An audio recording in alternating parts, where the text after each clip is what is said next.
Hello friends, मी भाग्यश्री आणि Bhagyashree kitchen in मराठीमध्ये आपल्या सर्वांचे मनापासून स्वागत आहे।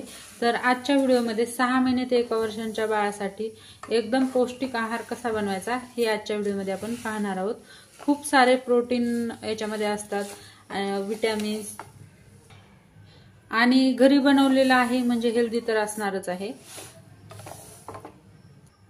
तर हेल्दी बाळासाठी तुम्ही हे नक्की बनवा, कारण आपण घरी बनवणार आहोत म्हणून याच्यामध्ये कुठलीही भेसळ वगैरे झालेली नसणार आहे, याची आपल्याला पूर्ण खात्री आहे। तर खूप सोपी पद्धत आहे आणि मार्केटमध्ये जर विकत घ्यायला गेलो तर बरेच आपले पैसे खर्च होतात आणि एवढं हेल्दी पौष्टिक वगैरे सुद्धा नसते। त्याच्यामुळे एकदा घरी नक्की ट्राय करा। याच्यामध्ये खूप सारे विटॅमिन्स, प्रोटीन, कारण आपण फ्रेश डाळी वापरलेल्या आहेत, डाळीमध्ये किती सारे प्रोटीन असतात हे तर तुम्हाला सर्वांनाच माहित आहे। तर चला तर मग जास्त वेळ न करता आपण व्हिडिओला सुरुवात करूया। तर सर्वात अगोदर 4 वाटी तांदूळ घ्यायचे आहेत। तुमच्याकडे जर वाटी नसेल तर वाटीच्या ऐवजी दुसरं काही छोटं भांडं घेऊ शकता। छोटा कप वगैरे असेल ते सुद्धा तुम्ही घेऊ शकता। तर 4 वाटी तांदूळ घेतल्यानंतर त्याच वाटीने 2 वाटी हरभऱ्याची डाळ घ्यायची आहे। नंतर 1 वाटी तुरीची डाळ घ्यायची आहे। त्याच्यानंतर 1 वाटी मसुराची डाळ घ्यायची आहे। 1 वाटी अख्खा मसूर घ्यायचे आहेत। त्यानंतर काय करायचं आहे, इथे मी 1 वाटी मुगाची डाळ घेतलेली आहे, ही बिना सालीची मुगाची डाळ आहे। त्यानंतर 1 वाटी आपल्याला सालीची मुगाची डाळ घ्यायची आहे। जर तुमच्याकडे मूग असतील, अख्खे मूग, तर मूग सुद्धा घेऊ शकता। त्यानंतर इथे मी 1 वाटी शेंगदाणे घेतलेले आहेत।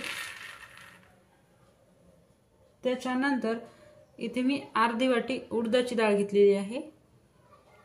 जर सालीची उडदाची डाळ असेल तर ती देखील तुम्ही घेऊ शकता।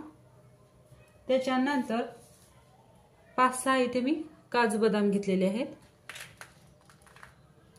जर गरमीचे दिवस असतील तर काजू बदाम तुम्ही स्किप देखील करू शकता।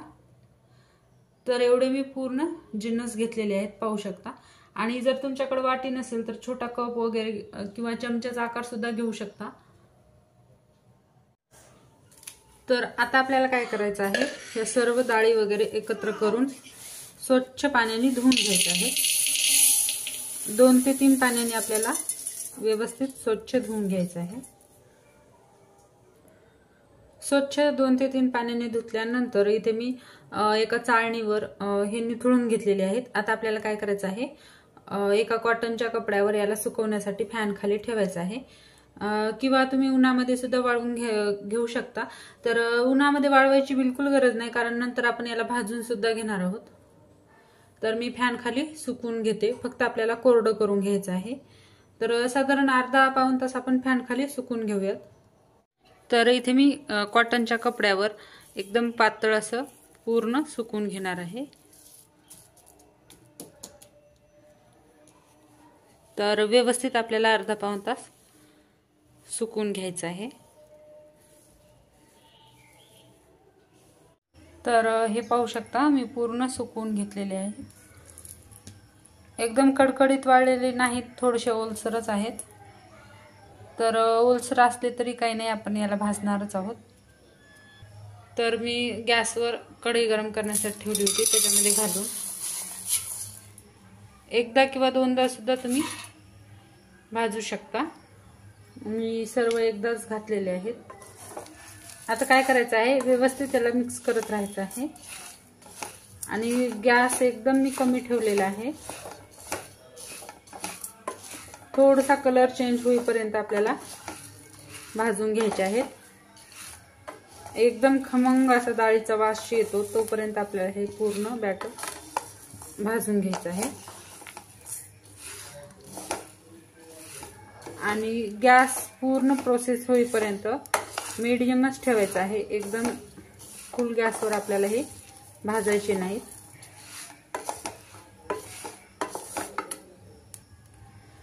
तर साधारण 4 ते 5 मिनिट झालेले आहेत.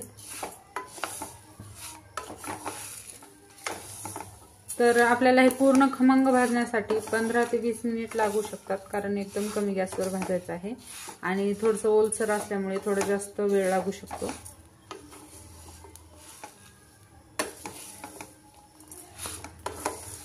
तर जर तुम्ही उन्हाला सुकवत ठेवलं तर भाजण्याची प्रोसेस ही लवकर होते. तर मी 10 मिनिट भाजून घेते आणखीन. तर हे पाहू शकता, एकदम खरपूस असं आपलं पूर्ण मिश्रण भाजलं गेलेलं आहे.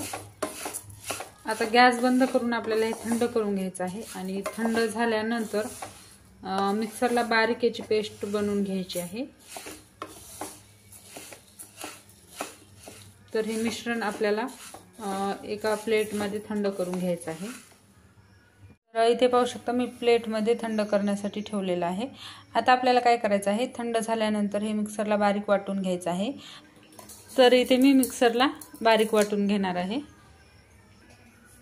तर हे पाहू शकता, मी बारीक वाटून घेतलेलं आहे. आता आपल्याला काय करायचं आहे, चाळणीवर याला चाळून घ्यायचं आहे.